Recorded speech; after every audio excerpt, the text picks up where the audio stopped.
What's up, everybody? Welcome to Let's Hash It, episode number 12 for the week of April 17th, 2016. It's a beautiful day again here in Central Florida, and joining me today is my main man, Nathan Hodge. What's going on, Nathan? How you doing? What's up? I'm doing well. Doing well? Yeah, I have a new friend. His name is Wilson. He's a volleyball, and that's all I'm going to say about that. Not only do you have a new friend named Wilson, but you also have another new friend, don't you? Indeed we do. Ladies and gentlemen, it is our honor to welcome a new host to the show, a permanent host in the never rotating third chair. Everybody, welcome to the show. Oh my God, I almost said Nathan. Pedro Mirabal. What's up, Pedro? What's up, guys? We almost had two Nates on the show. We almost had two Nates, but no.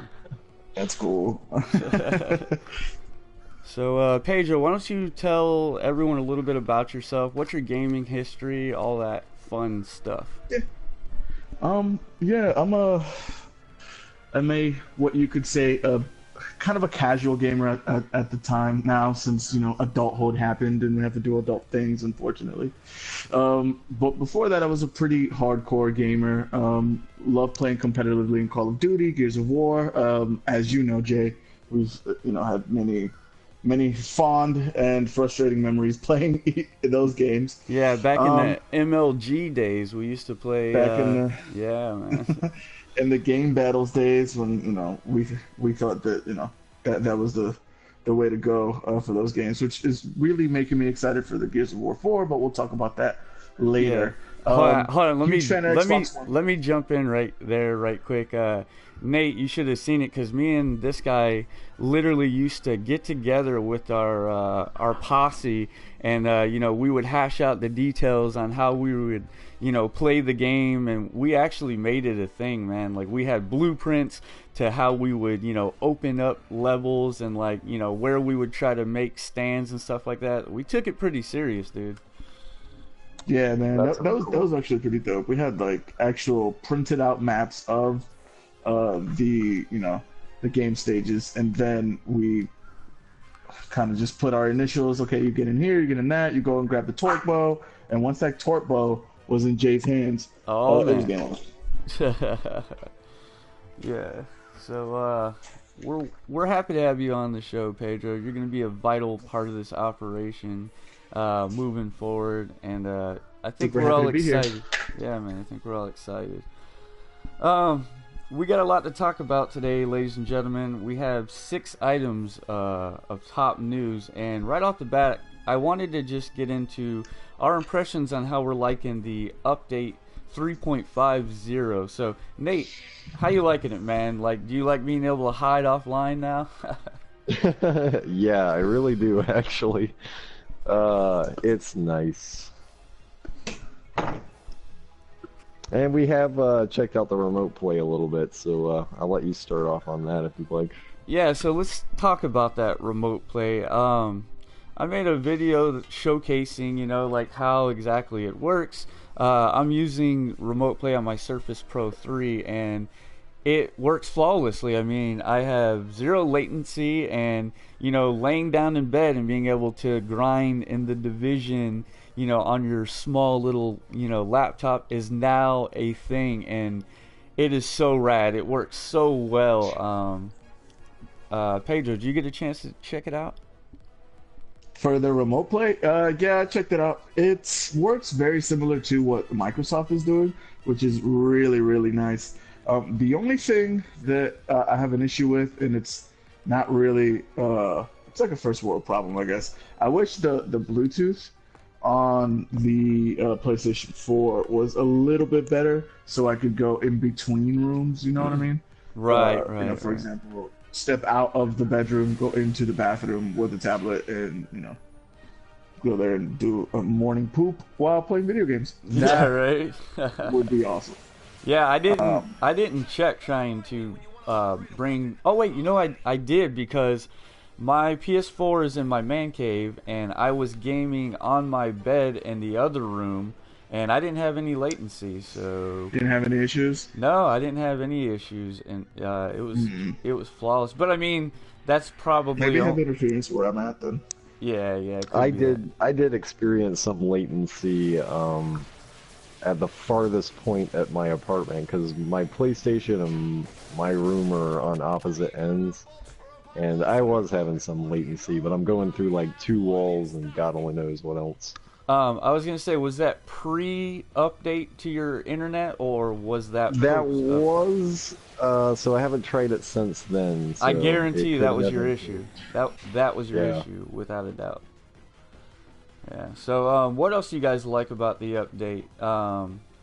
Because for me, when I seen a friend appear online for the first time, that's when I'm like, oh yes, this is what I've been waiting for. You know, because like when you're playing the Division or something, and you know you're soloing it because you don't have no friends on, and then you see, you know, your friend that plays the Division hop on, and you're struggling on a level.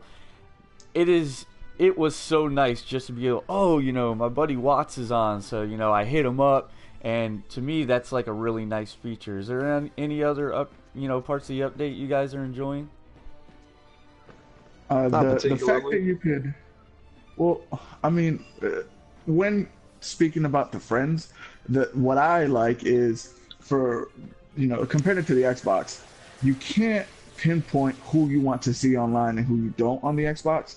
Everybody that's online, it gives you that notification. The fact that I could say, okay, I want to see Jay when he gets online. I want to see Nate when he gets online. I don't care if this person or that person are online. I don't need to be notified for them. That control, I think, it takes it a step further, and that's something that I really enjoy. Yeah, I didn't realize you couldn't do that on the Xbox. No, you can't. Oh man, dang, that's cool. There's also a couple of stealth things in the update, that they didn't even really necessarily announce. They quietly, just launched them and didn't really tell anyone.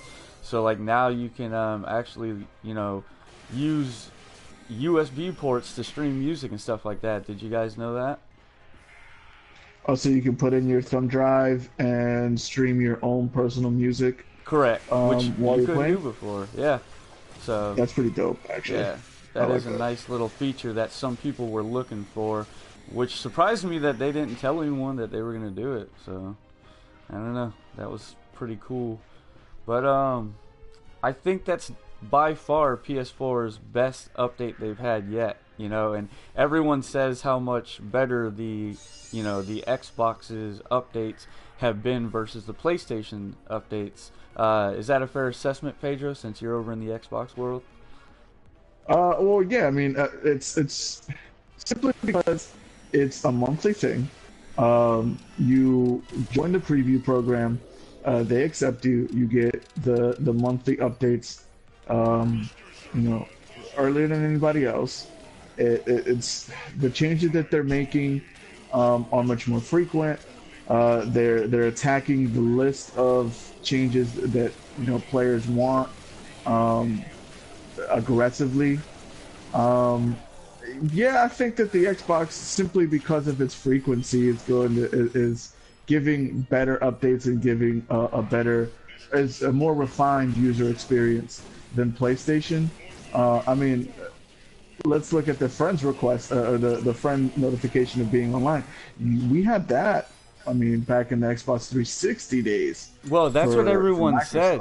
Microsoft. Everyone that was So- on the PS3, had that on their PS3, so you naturally would just assume that it was going to come to the PS4, but it took over 2 years to get the update, so that's kind of weird. Yeah, it's like they're working backwards. I mean, I give props to the Sony engineering team, because when they do come out with an update, the update is very fluid, has barely any issues.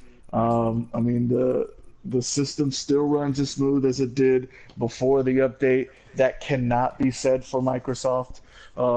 They have been users that are experiencing sluggishness with the UI, and all of that stuff when they moved from their original operating system to Windows 10 in November of last year. So Yeah, yeah. I don't know. That's interesting.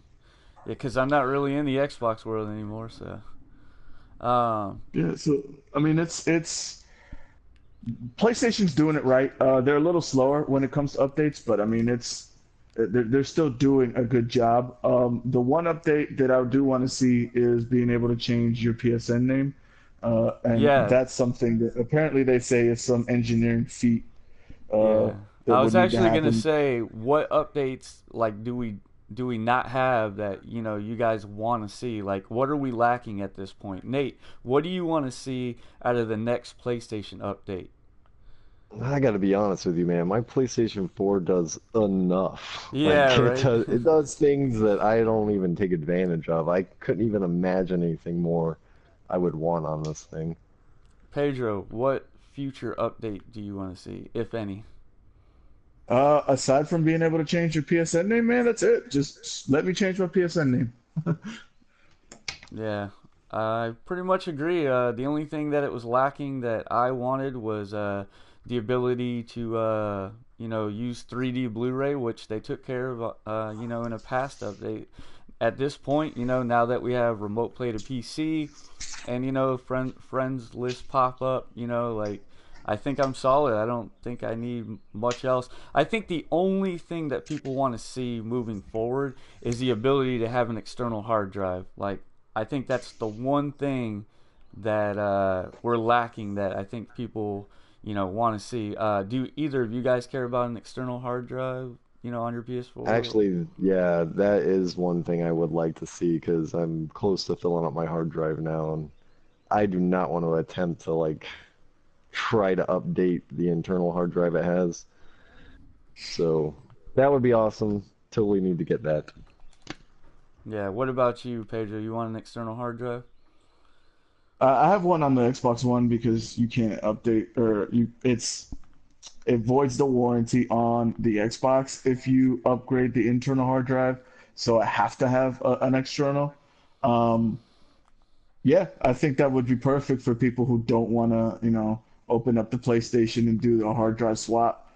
I mean, I know the easy answer would be no. Why? I mean, you can just upgrade the internal hard drive, but not everybody wants to go through that hassle, and not everybody's comfortable with it. So I think being able to go to a store or Amazon, just buy yourself a nice 90, $100 2 terabyte, 3 terabyte hard drive, and just plug it into the USB, I think would benefit the PlayStation and their fans.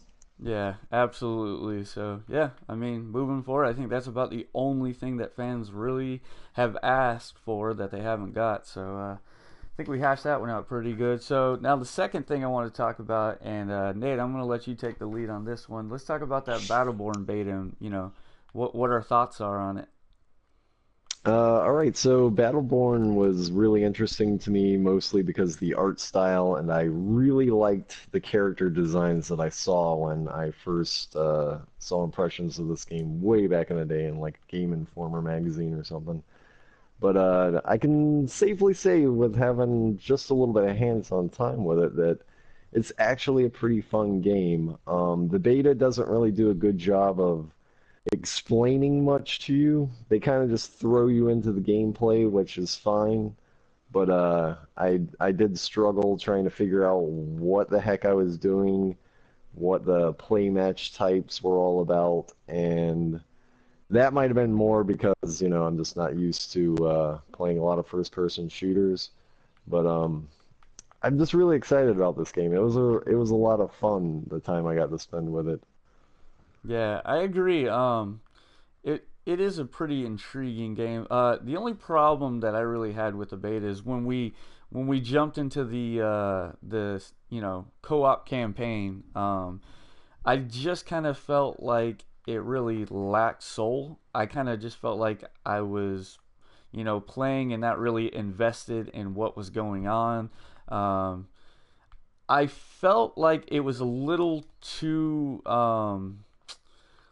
like the characters just seem like rip-offs of previous games that they've done. Like I literally thought that one of the characters in the game was Handsome Jack, which we all know is from Borderlands. Well, at least I'm sure we all know that.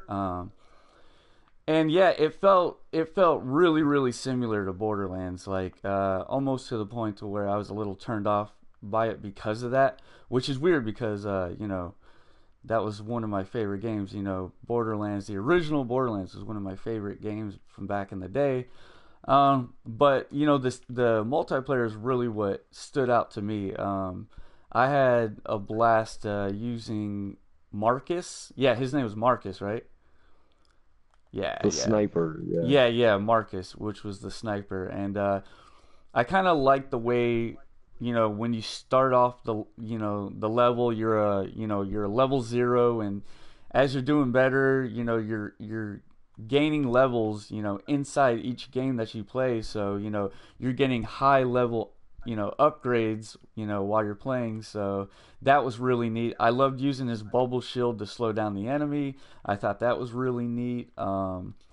I got to use the other character I used was the female that looks kind of like a witch. I did not enjoy her character at all. I felt her attacks to be not quite balanced versus anyone else's. Like I think they need to buff that character. Um, she has this really weird special where basically what she does is when you hit the L1 button, she'll like fly backwards, and it leaves like a little AoE effect damage to anyone that was in front of you. And I felt like it did little to no damage. So I think they need to work on some balancing issues. But other than that, yeah, I kind of enjoyed it. I don't think based on the beta, it really grabbed me enough to where I'm gonna buy the game. What about you, Nate? You think you're gonna buy it? I can't say that this is a game that I'll buy day one. It might be something that I'll pick up later down the line for sure. Yeah, and Pedro, you never checked out Battleborn, right? Yeah, no, I have not checked out Battleborn. Uh, have you guys paid attention to Overwatch? I guess that looks like it's the main competition to Battleborn. Yeah, we've Um, we've had a close eye on that game because I think those are going to be the two games that everyone put in a dogfight, and it's like, okay, this one's superior over the other one, and I think ultimately that'll be the one that sells pretty decently. Like I think both games, do have some worries. Like I would worry about dropping either of those games right now. Just in this sea of multiplayer shooters that we have going on right now, I would be really kind of afraid to launch right now because there's just so many others. But yeah, we have well, kept both a of those are close eye. MOBA-esque, right? Yeah, yeah, they're Yep, very MOBA. yep, Okay, so it's not really a first-person shooter. It's right. more okay. Um, hmm. So right now, preliminary impressions that you guys would wait on it. You Yeah, would think that would it's be. not worth a pre-order. No, I wouldn't No, say no, so. I would definitely wait on reviews for these games. Yeah, because I mean, like, betas are really hard because I mean, at the end of the day, a lot of it's just them testing out their servers for stress, and things like that. So you don't really get a good idea of what the game is. And I've said it in previous podcasts where you should never judge your purchase off of a beta because betas are so superficial. It's not really showing you what the game is per se. I mean, who knows? Battleborn could come out and have an awesome story, and I wouldn't know it from the beta. You know what I mean? So I would wait. I Hmm. would wait on it. That's my personal opinion. Okay. Yeah.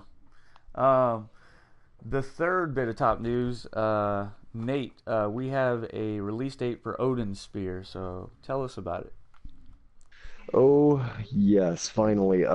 For those who do not know, Odin Sphere was a late generation PlayStation 2 game. It's by Vanillaware, which is one of my favorite software developing companies, and I was always very attracted to the Sphere game and these developers because they have just beautiful hand-drawn graphics and they favor a kind of RPG side-scrolling mix that is really fun. I'm a huge fan of that, and so they've gone back and they've remastered this game, and it's going to be in HD, and it'll be coming out on PlayStation 3, PlayStation 4, and Vita on June the 7th. And even if you've played it before on the PlayStation 2, I highly recommend trying it out on the next-gen consoles because the PlayStation 2 version of the game was marred by drops in frame rate when too many sprites got on the screen. And I still love the game. Like, even though, like, the combat would collapse during really intense moment, I still played the hell out of that game. So that should stand as a testament of how good it really is. And if you're into smaller indie titles, this will definitely be a game that should interest you. Dope. Yeah. I've got a question regarding um like is this like an anime style game, or is it just that it's like, am I just looking at it in terms of that It, from someone outside looking in because it it's just does hand-drawn graphics? Yeah, it does favor an anime style a bit. I can't say that it's like traditional anime. It's very stylized. It kind of has its own, look like any Disney or Pixar movie or what have you. It's not Gotcha. necessarily completely anime, but it does draw from that. Interesting. Cool. Sweet. The fourth thing that I want to talk about in top news, and Pedro, I'm going to let you handle this one. Titanfall 2 news. Titanfall 2 is the eagerly awaited sequel to the Xbox 360 or to the Xbox One game that was really, really, really good. It came out. It was a very bare bones game when it first came out, but the mechanics are great. Um, I mean, it was probably the first game that PlayStation fans were kind of jealous that they didn't have an Xbox because they played Titanfall. But then when they found out Titanfall was just a bare bones, no single player campaign, strictly multiplayer, not very many modes type game for $60, they were like, I could live without it. This game looks like it's going to be much, much more fleshed out. The developers have already said there is going to be a story mode. I don't know if you guys saw the trailer. Trailer was like 30, or the teaser trailer was like 30 seconds. It was a guy with like maybe a South African, European, maybe Australian accent. You heard the Titans coming or just walking in the background. Some people say they thought they were dinosaurs walking in the background. Um, but it was definitely the Titans. And then you at the end you see the sword just come down on the ground, and then it just goes to Titanfall 2, and I am so excited for a Titan with a sword. I don't know about you guys, but being able to play a futuristic soldier with a jetpack that can parquet through a city, jump into his mech, and have his mech have a sword reminds me so much of what's that anime called? Gundam, I think. Yeah, Gundam. Yeah, Gundam. Yeah, that's what I'm super super excited for. The actual reveal will happen on EA's press conference the day before E3, which is on Sunday, which I guess is now E3, maybe. Not too sure about that, but I'm super excited for it. What do you guys think? Are you guys outside looking in? I know you guys. I know you paid attention to it, Jay, but I'm not sure about Nate. What do you guys think about Titanfall 2 coming to PlayStation 4 now? Nate, I'll let you take it. I'm excited to check it out. If it has a sword in it, I'm gonna like it. Just full disclosure there. You kind of got me interested with just that. But I do remember, it looking very interesting, the first one, and having more robust, content for the game is only going to sell me more on this. So uh, So I got my eye on it now. So what's crazy about this game, about Titanfall 1, is that it did end up selling 10 million copies throughout its lifetime. So, I mean, the game sold very, very, very well. The problem is that the DLC came out during a time that people were purchasing the game for around $10 without the DLC, and it fractured the community. So, you had people that had the DLC that were playing a much more fleshed out version of the game, and everybody that was buying it when it was on sale for $10 was playing that bare bones version. So it could never really get off and running. And I hope that changes with Titanfall 2, and they implement some of the stuff that you see Gears of War 4 and Halo doing with their DLC maps. I think having a strong single player campaign will really help that game. Yeah, absolutely. The fact that the single player campaign was also mixed into the multiplayer, where it was kind of like there were no real cutscenes. It was just the cutscene was, there's some bad guys over here. You're on this plane. Get off of it and go kill those guys. And then everyone just jumped off, and then we just, intermittent cutscenes here where you completed a task and a voiceover came on and says, "Oh, you completed this," or "Oh, we're losing," or "Oh, we're winning." It's like, let's get an actual story out there, something that people can have characters that people care about, and I think that will help this game sell, man. I'm not sure if it's coming out in 2016. If it does, though, that may cannibalize every other shooter out there, because a good Titanfall game is unique, man. Yeah. Plus, it's made by the old Call of Duty Modern Warfare 2 guys, so the gameplay is going to be on point. Yeah, so my thoughts, I did see the trailer and I have extremely high hopes for this game.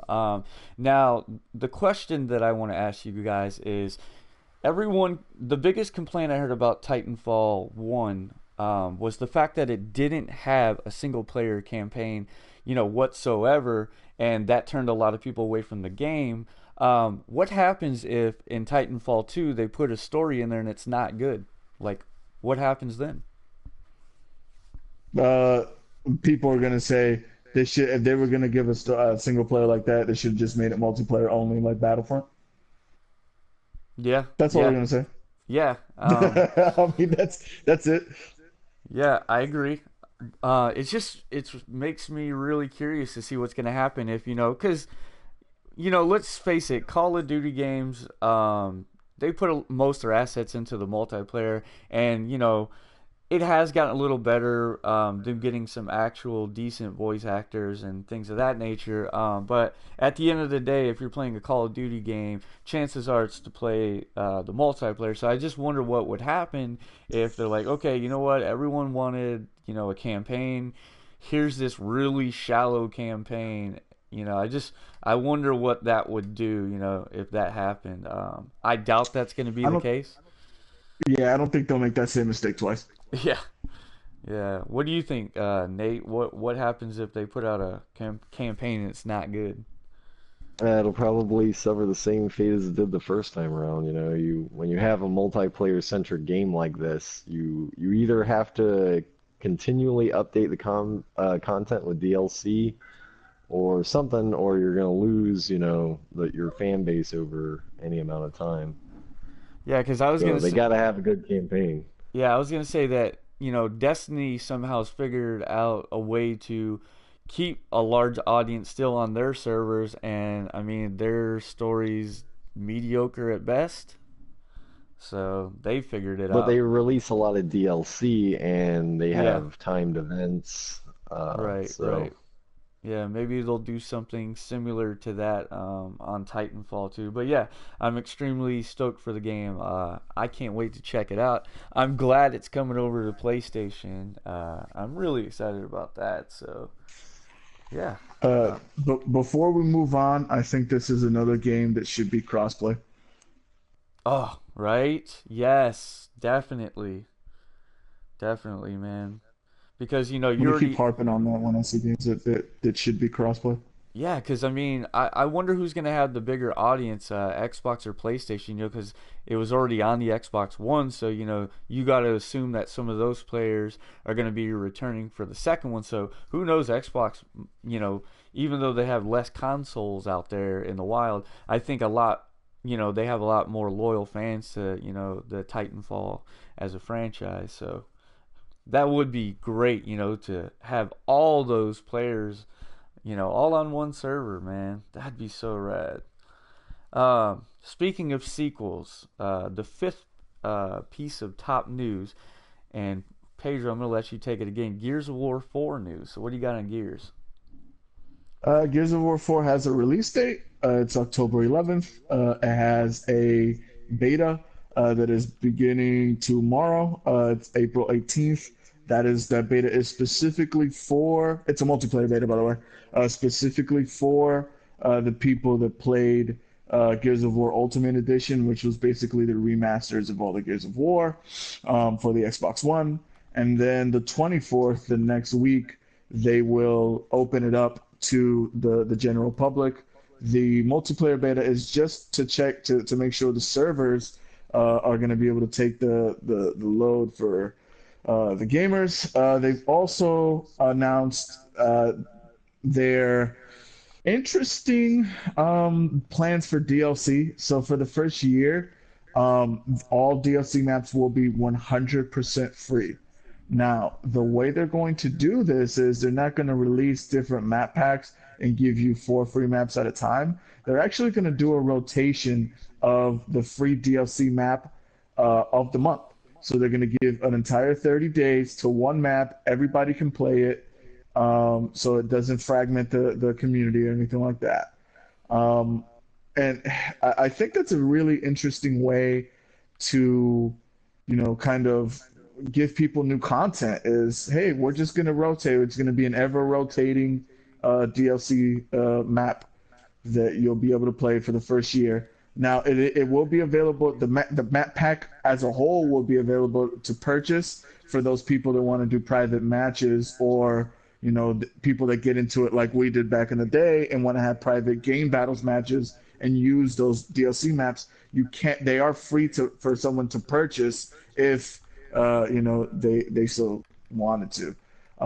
They are also including microtransactions in this game. Now, when everyone hears microtransactions, they immediately think play to win.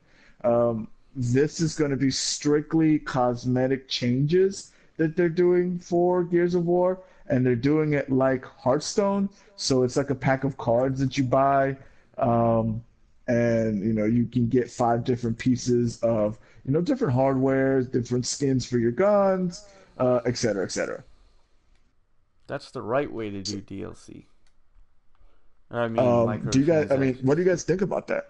I like it, man. That's a really cool idea. I like the 30-day formula. I think that's gonna work out well for them. Yeah, do you? I Yeah. mean, Yeah, I think so, I'm man. of two minds though. What if you get a really good map, but then after 30 days it's gone? Well, if you still Yeah. Um, have the option to purchase it, then that comes down to, what your wallet says and how much you're devoted to the game. Because otherwise, for average players, getting a free chance to play DLC is nothing but a win. And for people who are going to be diehard into Gears 4, if you're able to buy them and have them, then it's another win, right? Yeah, I think so. But I yeah, I mean, do I don't disagree with that.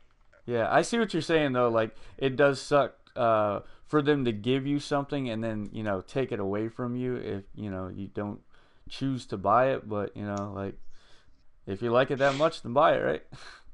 Yeah, I mean, it's nice because it's kind of a try before you buy, and I hope that right now the talks are that it's going to be in a big pack that you buy the maps. But if they're going to roll this out and say, okay, cool, we're going to give this to you for free for 30 days. If you guys really, really, really like this, then you can purchase the map. The problem is they never said that you could purchase the map and play it in matchmaking.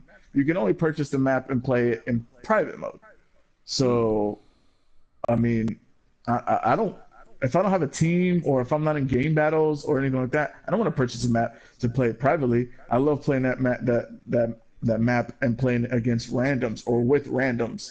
Um, so there's some a nuance there that I think you know the coalition will find. They'll find a nice middle ground there, but it's inevitable that there'll be a fan favorite map that comes out on DLC that you can purchase, but only for use in private games. And hopefully the coalition says, you know what, you guys love that game. So many hours were spent playing it or on it. We're just gonna go ahead and just throw it in as one of the maps that you can get. So Yeah, they'll find the balance, I think. But yeah, that's cool. I like that they're trying something new. They're not afraid to try something new. Sometimes devs get it in their head that we're not gonna try nothing new because we don't want to piss anybody off. So screw creative freedom. We're gonna let the audience dictate the way our games are made. Like so, I like that they're taking a stand and they're trying out things on their terms. So Halo did it. It didn't necessarily pan out for them, but a lot of people still play Halo. What's the you still play Halo there, Pedro? I still have the game. Multiplayer is, I mean, they do a great job with multiplayer. All the maps are free. They also have microtransactions. They it's not really play to win, but I guess it is because um, it's still that card system where you buy a pack of cards and you can get like additional side weapons or heavy weapons using that pack of cards. Um, but I mean, it's nothing near what was said in the one-off podcast that we had about Call of Duty, where you get an OP gun and you can keep that forever. Um, but I do agree that Gears of War is doing a good job of kind of separating themselves from Gears of War 1, 2, and 3 and Judgment. Um, Especially because this is a new story. These are new characters. You don't see Marcus and Dom anymore. You actually play as Marcus's son. And that's a character that people may not care about. So this game is full of risks, and I, for one, appreciate them, taking that risk and moving that series further. Yeah, absolutely. Anything else we want to talk about? Gears of War related? No, I'll have some beta impressions when I play it, but other than that, we should be good. Okay, well, speaking of betas, last little bit of top news I have, and this one's just real quick. Just want to let everyone know that today is the last day to check out the Doom Open multiplayer beta. Yeah, last day. It was 2 days long, starting on April 15th and closing out today. So if anyone wanted to check that out, yeah, it ends today. So I don't think any of us are going to get that opportunity, which kind of sucks because I hope, at least one of us would be able to speak about it. But, we'll check out some gameplay footage and, have at least those kinds of impressions, based on other people playing the game next week. But, I mean, that's assuming, Nate, you work today, right? Yeah, I do. Yeah, yeah. So yeah, we'll check out some other streams and at least have an opinion on it. Um, so let's get into our first topic of the weekend. Pedro, since you're new to the show, I'm gonna let you kick it off. What do you want to talk about this week? I think last week we had a pretty good conversation of around microtransactions and kind of how David, an avid Call of Duty player, felt that the microtransaction, um, I guess, business model was ruining Call of Duty for him and many other players. And I just wanted to see how you guys felt about that business model, if it can be done right, um, if it's even acceptable in your eyes, and if you hear that your favorite game or game that you're looking forward to is including microtransactions, does that make it seem like the developer is sold out? Um, you know, uh, things like that. Yeah, so I'll go ahead and take the lead on this one. You know, I was a big Destiny player, and when I started seeing those, microtransactions kind of leak into the game, even though for the most part it only, affect like, taunts, to where you could dance like Carlton or, you know, uh, things of that nature. I think when microtransactions don't, change the gameplay and like affect the balance of the game, then I think it's kind of harmless. Though it did have me a little concerned when I was playing Destiny and they started showing up because, my thoughts were, okay, are we gonna start with these, new dance moves and then like slowly start gravitating towards, oh, here's a new weapon to check out, and next thing we know, we had this really OP shotgun that's just like owning, in multiplayer, and the only ones that have it are the ones that purchased it, and when it strikes the balance, and things like that. That's when, to me, it just ticks me off a little bit, I guess is what I'm trying to say. But yeah, I think from just pure aesthetically, I have no issues with it. Yeah, I kind of feel the same. I really echo, your thoughts on that, Jay. It's just as long as it doesn't break any internal game mechanics, I'm kind of okay with it, but also the game has to have a full retail content when it comes out. I mean, even if you're gonna do some, cosmetic stuff, I want cosmetic options already in the game. I don't want to pick up a game and then find out that if I want to switch, my skins or something, that I've got to buy all of that stuff. So as long as the game has a good amount of content when it releases, little additions like that, I don't think are a problem. Gotcha. So I mean, do you ever worry? Like, Yeah, that's what um, that's what I was saying. Like when I was playing Yeah. Destiny and they started showing up, I always, I know Activision has kind of screwed people, in the past, with these microtransactions, and that's what I was like as a player that was, really heavily invested in Destiny. Like I was just really worried about them, messing with, my one of my most beloved games. So yeah, like it definitely. I think they're trying to figure out how to do it in a non-egregious way. So it's kind of going to be one of those things where I think it's going to keep evolving over time, and as long as they don't mess with their fan base, and tick people off, then I think they're okay. But yes, I do worry from time to time about it. so for example, Halo does it this way. You can purchase what they call requisition packs. Those requisition packs include things like a ghost or a rocket launcher or a more powerful shotgun. And you use them, and they kind of like you can use them until you die, and then you have to kind of burn another rec pack. But is that, in your opinion, is that play to win? Yeah, yeah, that's Is that pay that to win? Yeah. egregiousness that I was talking about. Like that's not okay to me. Like Okay, it's not okay to you it's because giving you get somebody an advantage that not everybody else has. So yeah, yeah, but you can earn it though. They give you the ability to earn it as well. And if people yeah, want to purchase it, they yeah, can. but you have to earn it, and I think everyone should have to earn it. You know what I mean? Like I don't think that somebody should be able to purchase it and be able to avoid the grind, as they say. So, how do you feel that a in this era of downloadable content, how do you feel that I guess a development team or publisher should earn that extra revenue coming from downloadable content? Because all game modes, all maps are 100% free for Halo. So new game mode comes out, you don't have to pay for it. New map comes out, you don't have to pay for it. You have the Yeah, option to pay for rec packs. That's how yeah, they're making their revenue. yeah. I see what you're So saying. That's a really, really tough issue right there.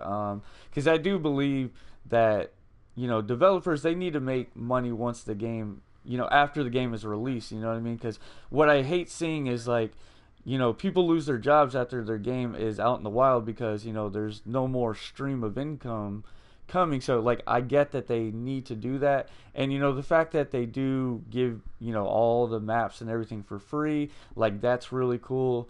So I can see that side of it. I see what you're saying. You're making a really strong case for the rec pack. Um, but I don't know. It's still at the end of the day, it still leaves a funny taste in my mouth, regardless. But good rebuttal there. What do you think, Nate? I don't, honestly, I just really don't think anything justifies giving players an advantage through monetary purchases through games in any sort of format. If developers want to continue to get more income through their games even after launch, DLC is the way to go. Just create more content for your game and Yeah, have people buy it that way. expand your universe. Right, absolutely. I like that. I agree with that completely. So the argument to that would be, okay, but they are doing it, and then you get the Titanfall issue where, okay, so I bought this game, I don't have the DLC, everyone else does, so now I'm in a pool of a couple thousand people that don't have this DLC, and now I can only play with, or I only have an opportunity of being matched with 3,000 people as opposed to the 30 to 40,000 that bought the DLC, and now that's fracturing the community.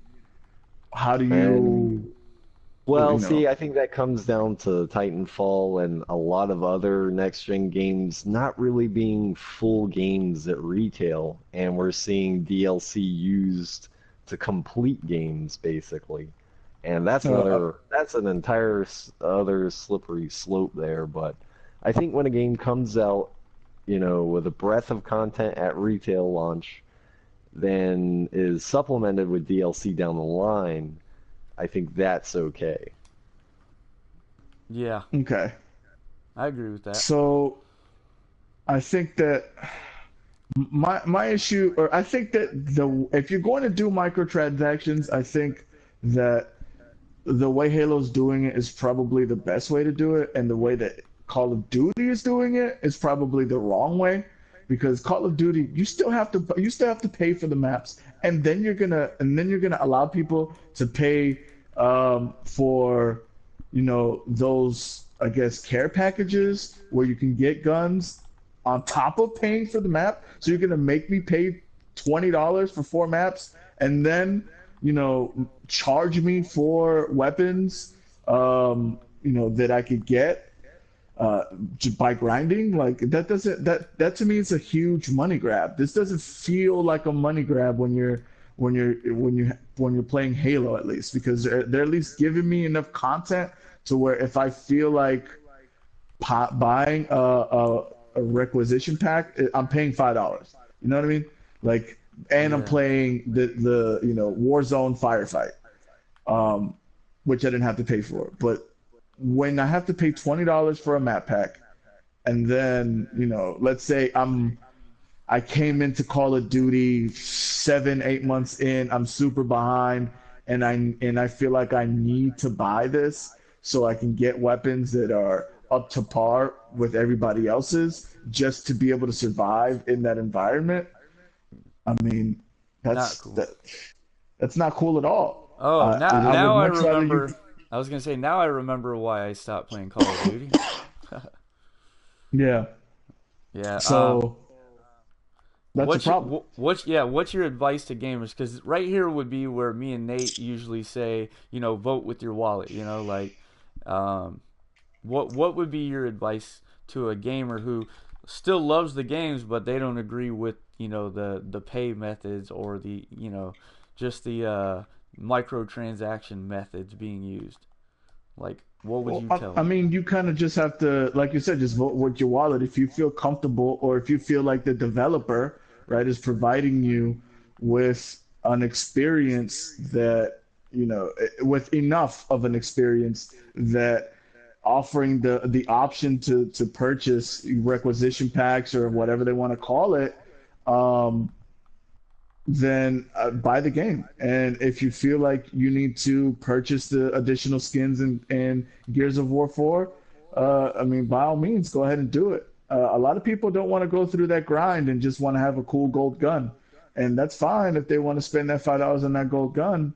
But, you know, Jay See, and Nate are going to spend the 30, 40 hours yeah, getting the gold but gun. You know see, what I mean? like to me, that's like bragging rights. You know what I mean? Because it's like it shows that I'm heavily invested in the game and in the world, and that I took the time out to get the gun. So because Joe Schmo decided to just purchase the gun, it's kind of like then everyone's just walking around with golden guns, and I don't know, like to me, like that was like one of the coolest things about Destiny, right? Is to get the high end content, to get the high level gear, you had to do the raids. Like that was the only way to get that content, and it was bragging rights. So then, if you are making it available through purchase, you take that away from people. You know what I mean?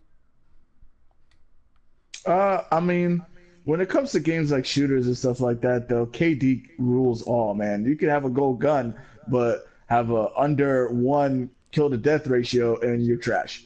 So, for that to be a bragging right to have a gold gun, I mean, it used to be that back in the Call of Duty days, but I mean, when they really look at your stats and people look at the type of player that you are, if you don't, you know what I mean, you can't hide that.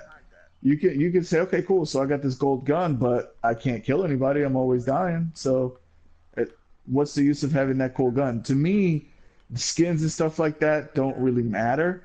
Um, what matters is the actual player and their abilities.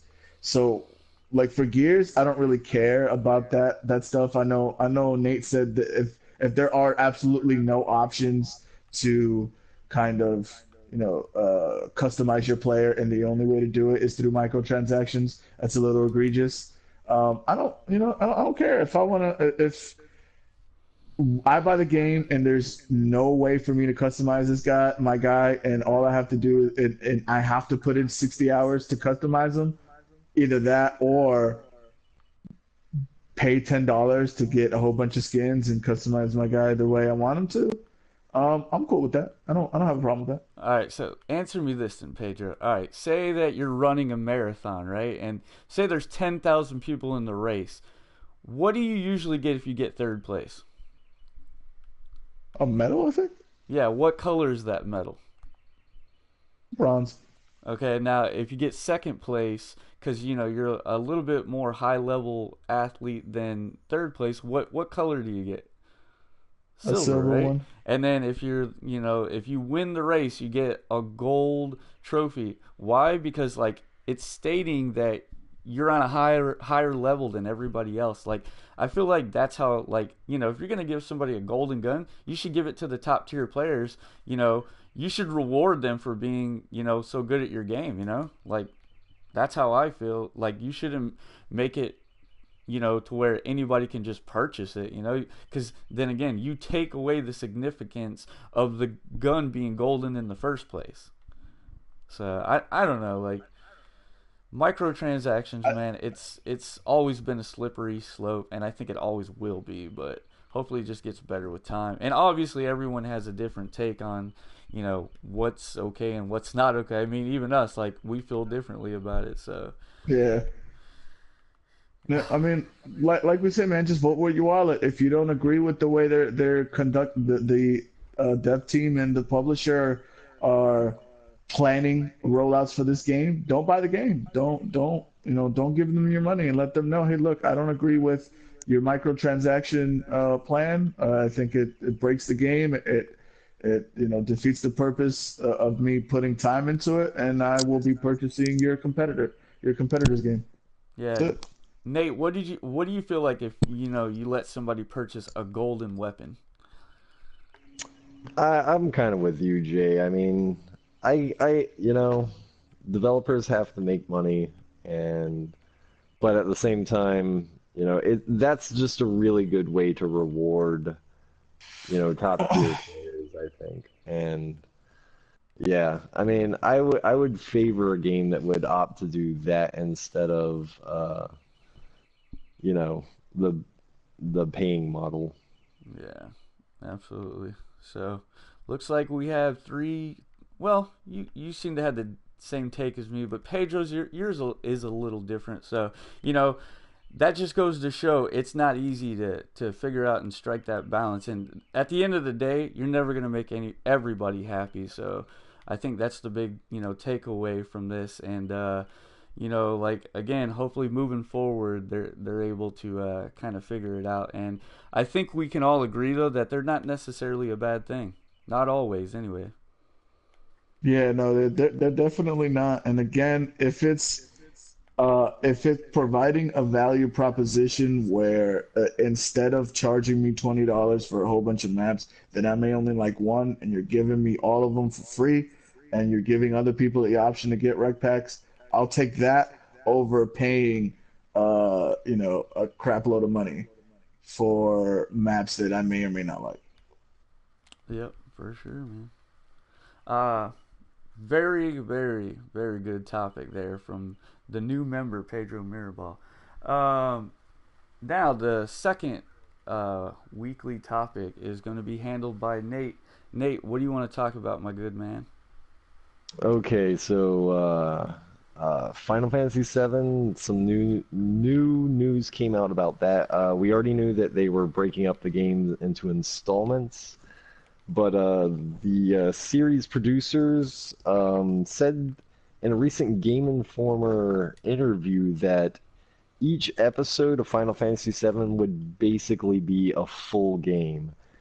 And they kind of scared a lot of people by saying that they were going to use the same format that they used with Final Fantasy 13 and its multiple installments. So, what I really want to do is kind of try to put people's minds at ease about this. Full disclosure, I am a huge Final Fantasy VII fan. It's one of my favorite games of all time. I know almost everything about it. Now, let me So hold on. Before you go any okay. further, what were your thoughts on Final Fantasy 13 since you're saying they're kind of trying to mimic that? Well, okay, so I only played the first installment of Final Fantasy 13 and the storyline was a mess, but the game itself was okay. It wasn't the greatest. I still really enjoyed it though, because I'm just a huge Final Fantasy fanboy, but I do admit that it had problems. I did not play the other installments in the series because of that. Oh, okay. The first one just wasn't good enough for me to really want to return to that world, and a lot of the feedback that I heard about the other two installments is they really did not improve on the game too much. So I opted out of that time investment. Okay. Now, them translating that into this Final Fantasy VII remake has got people worried because of that. And what I want to say about that is that, it is probably going to be okay. Final Fantasy VII on the PlayStation 1 was a huge game, and I cannot state that enough. Like, it came on 3 discs. So Yeah. it's not out of the question that they would have to break this game up for modern consoles. So what I speculate they're going to do is that the original game kind of ran over 3 basic story elements or story arcs, I guess.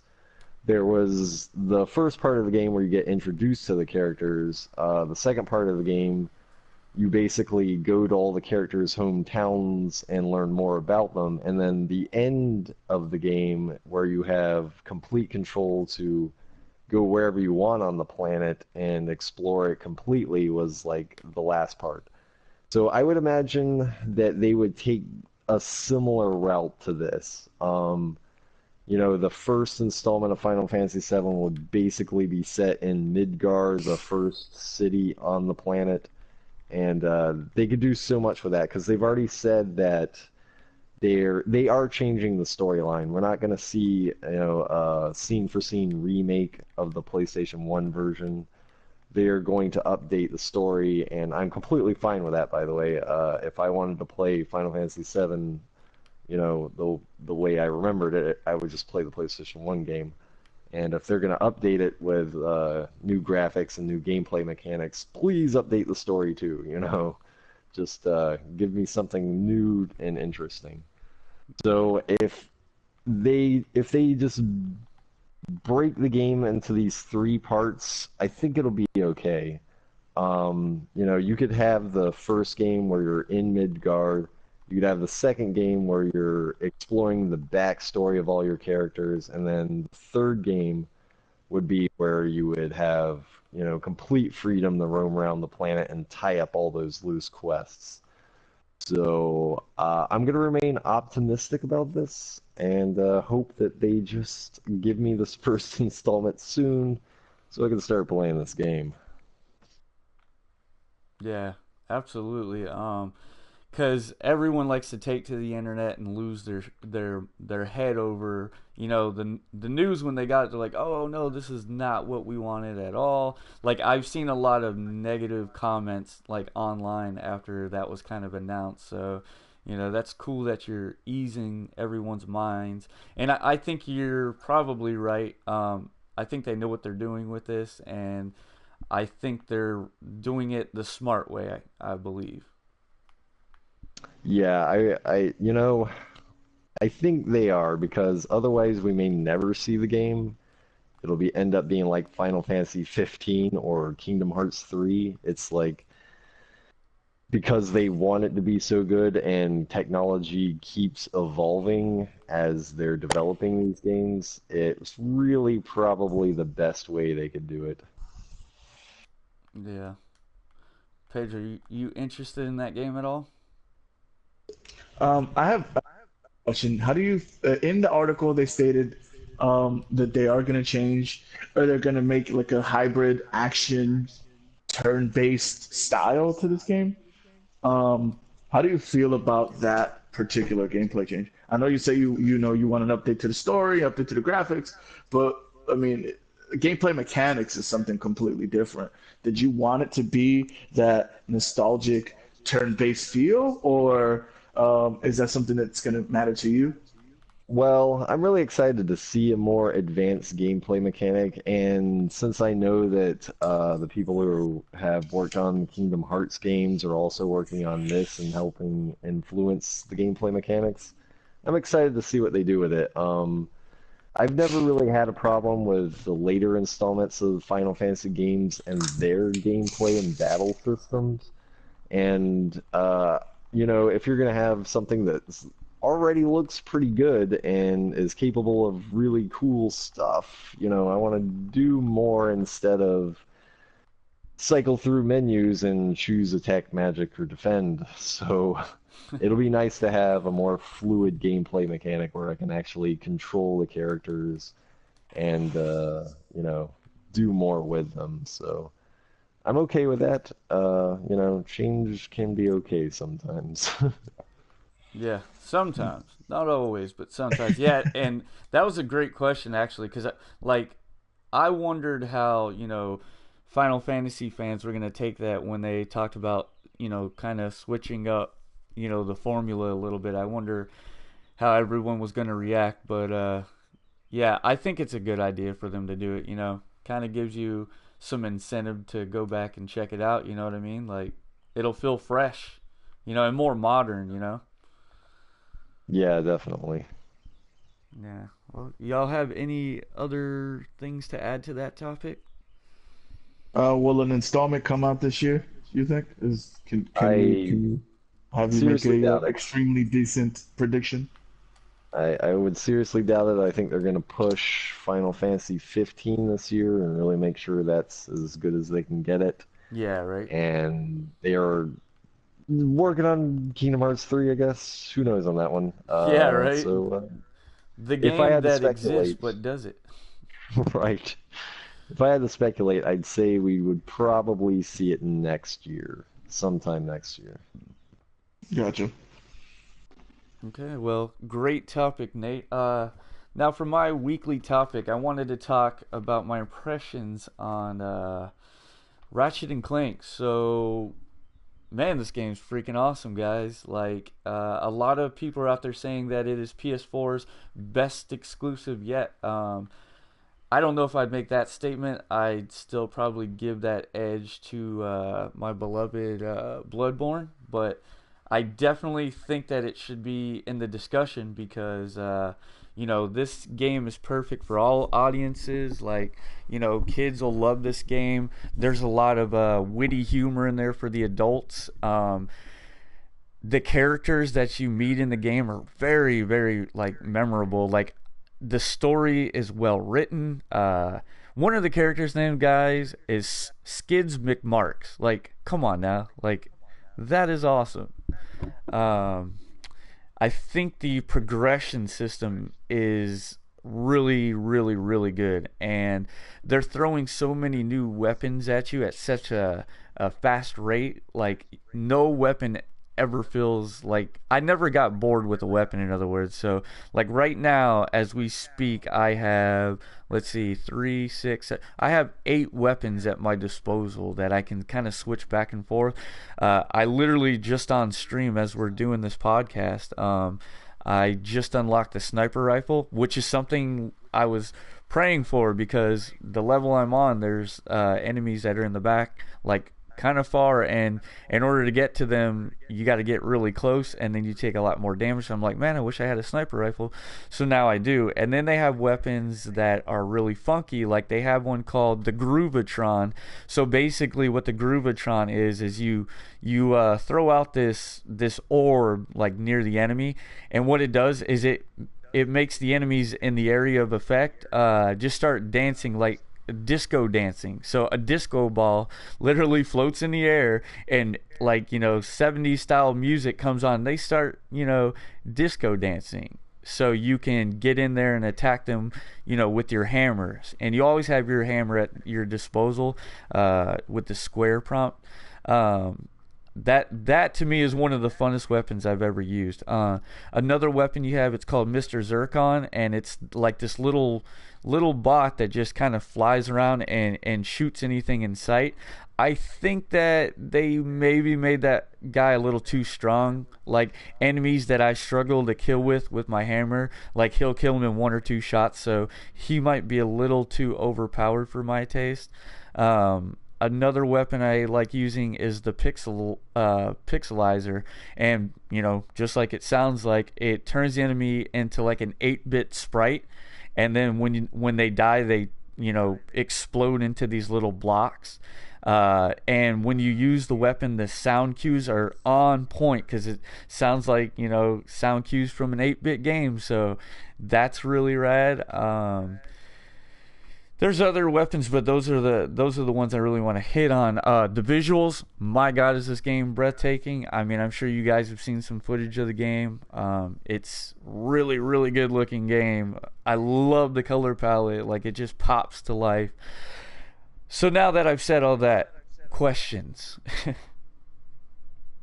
game is what, $30, $40? Yeah, that's another thing too. The game came out, and in my opinion, they easily could have got $60 for it. I would speculate they did that because they wanted, parents to purchase this game for their kids, and $40 is a lot easier to swallow than $60. So I imagine that's where they came up with that price point. I'm not sure, but yeah, $40. Yeah, that's What's really a your, terrific value for that game. Yeah, absolutely. Nate, did you have a question? Oh no, go ahead, Pedro. How far along are you in the game? Okay, so it's really tough to tell because like I was really burning through it like the day I got it, and then like my wife went to play and she accidentally saved over my data, so I had to yeah, I had to start all over. So I think in total I probably have about 10 to 12 hours in the game, and I forget how many planets I've visited. I think I've visited about like 6 or 7 planets, so I'm not sure how large the game is, so I can't speak to that because I tried to go into this game pretty blind. I didn't want any spoilers, so yeah, but I'm about 10 to 12 hours in. Uh, is that enough time for you to give a recommendation as to whether or not these people should buy it, or do you want to hold off on that? I can definitely say this is a game that you cannot miss. Like, definitely being that it's $40, it's the probably the funnest game that I played in recent memory. Like I really had fun with Far Cry Primal, but kind of in a different way, like a more dark way, because you're hunting animals in that game and you're killing tribesmen. Whereas this game, you're kind of shooting at aliens. You're that's another thing. Like I just got the jetpack. It's so fun to sit there and just fly around and traverse the landscape with the jetpack. Like, the traversal's really good too. That's something I gotta hit on too. Like, I got the jetpack, which I just mentioned, but I also got these gravity boots that they basically let you grind on these rails in order to kind of get through the landscape. And think of just like somebody in rollerblades grinding down a rail. And you gotta jump from one rail to the other in order to miss bombs and things of that nature. So it's definitely got that Donkey Kong kind of appeal to it. So Nate, I would highly recommend the game to you.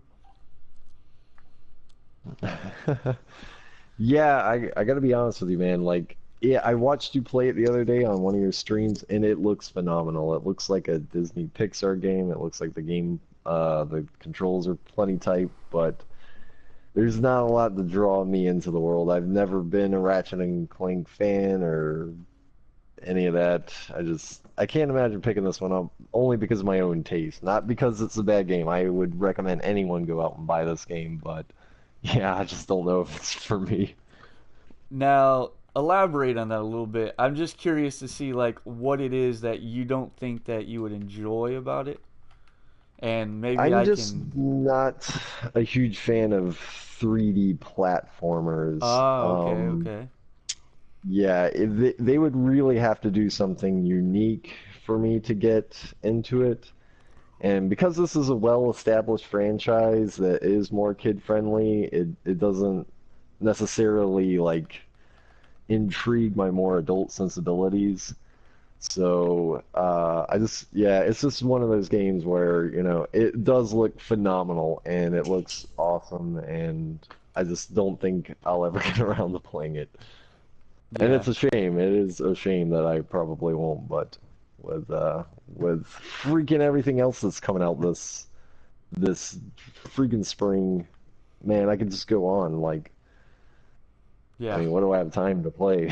Yeah, I mean, like, and that's a discussion for another day, but I was going to say, with people's backlogs just increasing like so rapidly because so many good games are coming out, like, it's games like this that, unfortunately people are going to probably miss out on. But man, like, I so hope that a lot of people. I hope it sells really well, and I'd like to see a lot more mascot type of 3D platformers come to the console. Like now playing this, it just really makes me want a Banjo and Kazoo, like a new Banjo game, and like a Crash Bandicoot game that supposedly is coming out. We don't know. It keeps getting rumored, and it'll end up being like an April Fool's Day joke or whatever. But playing this definitely is making me want other games.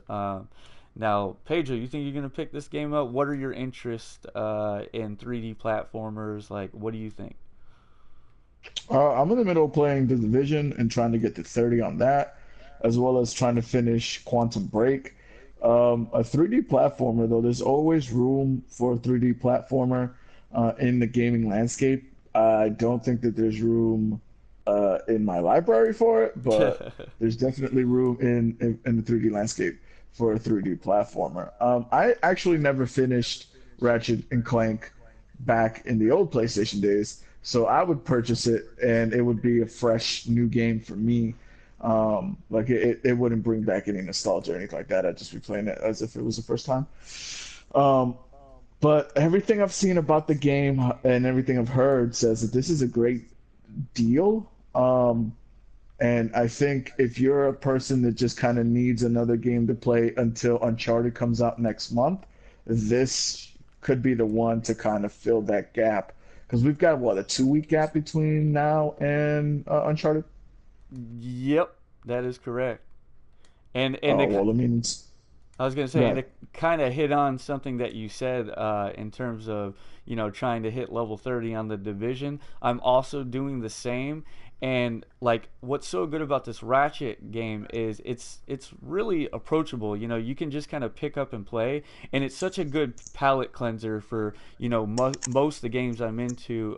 Nate, you said you play a lot of games that are like more adult kind of oriented, like that's something that's so great about this game. Like I can hop on, Ratchet and Clank and like just cleanse my palate and like look at these beautiful colors that, don't make it into a lot of the games I play, and just the humor and the lightheartedness, like all of that, just when I hop on, I respect it so much more because I'm like, you know what? Like this is completely out of the norm for me, and I think that's why I'm enjoying the game even more. So yeah, that's Gotcha. Ratchet and Clank. Y'all want to hit anything else on that, or we hashed that out pretty good, I think. Yeah, I think we did. Okay, well, does anyone have any closing statements? Pedro, any closing statements? Man, you're new to the show. I'm sure there's something more you want to say. He's like, Yeah, I can go check on out for days. our Let's Plays. Yeah, check out our Let's Plays. I know Jay and Nate are doing theirs a couple times a week. We will be putting them up on Facebook for everybody to know as well. So, join our Extremely Decent Games Facebook group. We want to talk to you, want to have a conversation. Let's engage this to a weekly thing so we can kind of bring those topics into our podcast as well. Yeah, absolutely, man. We are really, really active on Facebook. As we grow the audience, I want to start doing weekly polls to where I'll ask a question and I want everyone's take on it, so then we can hash it out on on future shows. Um, we're probably like we got away from putting out audio only podcasts, like we weren't putting them on SoundCloud, but hopefully we get. I know there are at least a couple moving forward now that we're a three-man start doing more things, and now with three of us, now the creativity levels, creative projects that we wanted to do in the past, now those can come into fruition, hopefully.